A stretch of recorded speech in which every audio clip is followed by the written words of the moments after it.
Welcome to Real Estate and Taxes with Lakshay. I will be helping you minimize your taxes. So welcome to my Tuesday session on real estate and taxes. Today's topic is going to be how can we evict tenants, or do you have a tenant that is giving you an issue? So for those of you who don't know, I have a YouTube channel. If you ever miss any of the previous presentations, you can basically re-watch them. They're all recorded and uploaded on a weekly basis. The channel name is Real Estate and Taxes with Lakshay, and you can basically look at any of the previously missed presentations there. So today's topic is, what can a landlord do if a tenant doesn't pay their rent? So the agenda is, first we're going to start off with the new rent increase cap in Ontario, followed by what could be the common eviction reasons that you would have in terms of before evicting the tenant. What is the three-step process? I broke it down in 3 steps as to what are the next steps when you want to evict the tenant and they've stopped paying, and what are some of the common pitfalls or common mistakes, followed by a conclusion. So first and foremost, 2025 Ontario rent increase is capped at 2.5%. So if you own a home that was built before 2018 and you started renting it, technically you can only increase rent by 2.5%.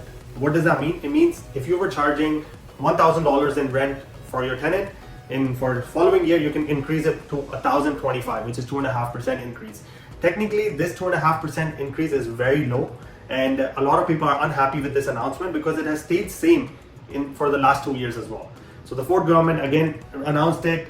Well, they definitely want to control the housing prices and make renting a little bit more affordable, but I don't think this really hits it outside the ballpark. They would definitely need to come up with new strategies to curb the rent increase or make housing more affordable. For anyone who has basically purchased the unit or they're occupied the unit after 2018 November, there is no limit on the increase in rent. Yes, you heard it right. So it's a pre-construction unit that you just got and you are renting it and you want to increase rent. There's technically no rent control.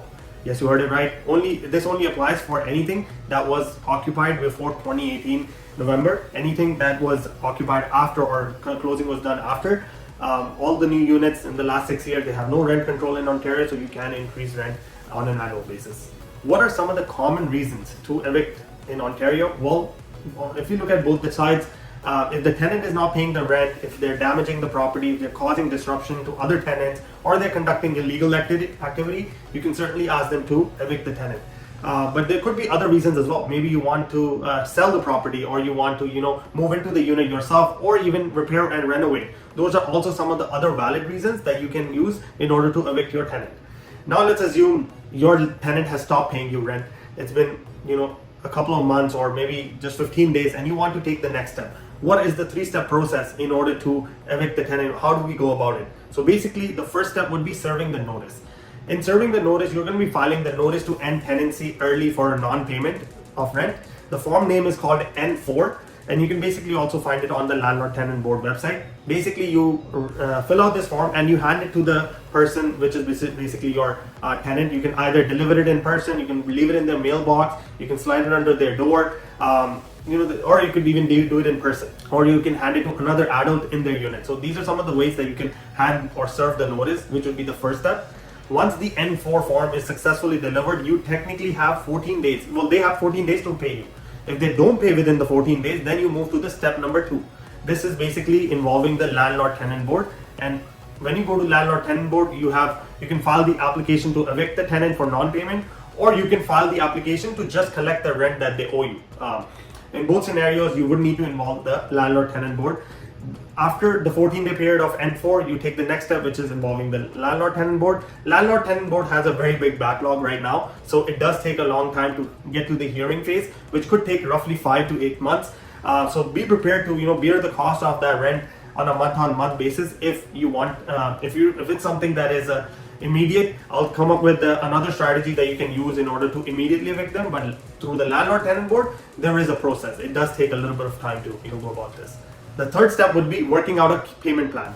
Even if you are actually involved in the Landlord Tenant Board process, you still want to be in constant touch with your tenant, because what if they want some flexibility in paying? If they want some flexibility in payment of their rent, you can offer the payment plan. This payment plan technically would allow them to do installments rather than one lump sum, and it can easily help you offset some of the cost of the mortgage that you have.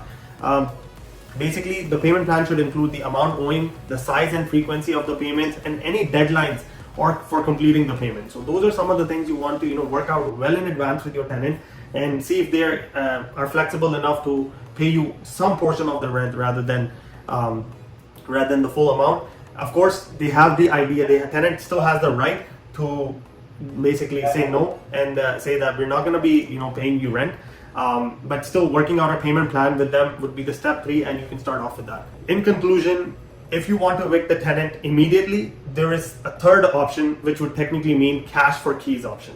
What this means is you can go to the tenant, and a lot of the time people say is like, we're gonna pay you $10,000, and if we pay you $10,000, just give me the keys and then leave. I have seen a lot of people in the past do this option. They knew that rather than, if we don't pay the $10,000, which is the cash for keys option, to the tenant to evict them, this might drag on and they might be out of pocket $20,000. So why not cut to the chase and evict them by cash for keys option? It doesn't work all the time, to be honest, but if somehow you can work out a deal with your tenant, be like, hey, I will pay you some cash if you immediately leave today, rather than going through the landlord tenant board option, which can take roughly 7 to 8 months. There are other various forms that you can also look on the landlord tenant board website, which allows you to file and collect rent from the tenant who has already left, or sometimes you want to collect rent but the tenant is still living there. They haven't moved out. So both of the applications are called L9 and L10.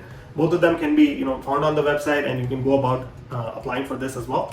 The other thing that I want you to be aware of is that on average, these applications are taking a long time. There's roughly 38,000 applications that are sitting outstanding, and once even you submit the application, by the time your notice to hearing comes, 5 months have elapsed already, and your mortgage is still going. All of the payments, utilities are still being paid, and even after the hearing, even if you win the case, they have like 60 days of notice after the hearing to kind of evict the tenant. So this could leave you out of pocket for roughly 10 months worth of rent, or 10 months worth of rental loss, and those things. So that wraps up today's presentation. Thank you very much for joining in. Thank you very much for listening, and thank you once again for joining in. Really appreciate everyone's time. We'll touch base next week. Bye-bye.